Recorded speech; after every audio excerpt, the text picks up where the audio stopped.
over here at Greg.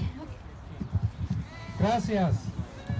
Hi there, everybody. My name is Greg King, and I am so inspired and humbled to be here with you. Take a look around today and see what our community, the beloved community, actually looks like.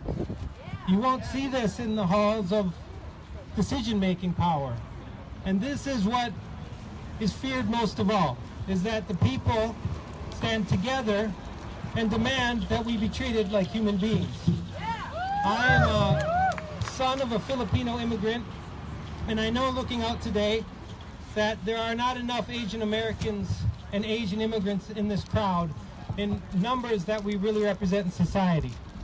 And part of that is because we hide, and we're ashamed to talk about immigration status. We're ashamed to talk about our hundreds of thousands of Filipinos that are undocumented.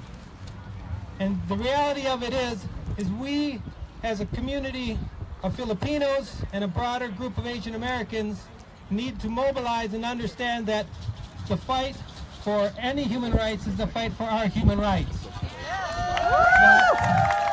There is really domestic terrorism happening today, and it's being perpetrated by Immigration and Customs Enforcement.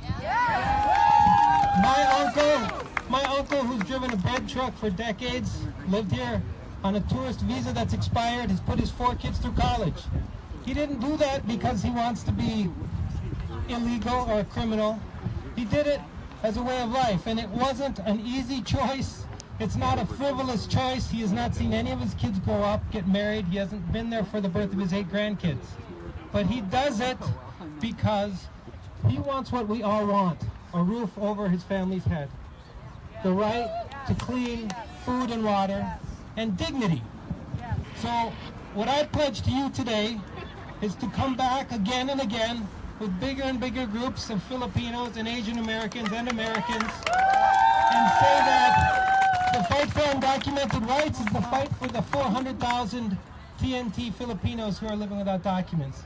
The fight for refugee rights is the fight for the Cambodian refugee families who've lived here for decades, have U.S. citizen children and wives and husbands, and are still being torn out of their families and sent back to a country they've never lived in.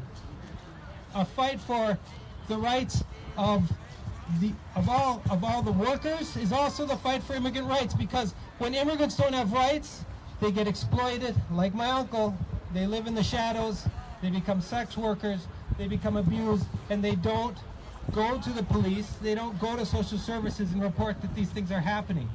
So we need to separate law enforcement from the terroristic actions of immigration. We need to stand together, and we need to make it clear that Asian Americans are also TPS recipients, are also refugees, are also undocumented, and also need human rights. So thank you for being here, and I promise to come back again and again.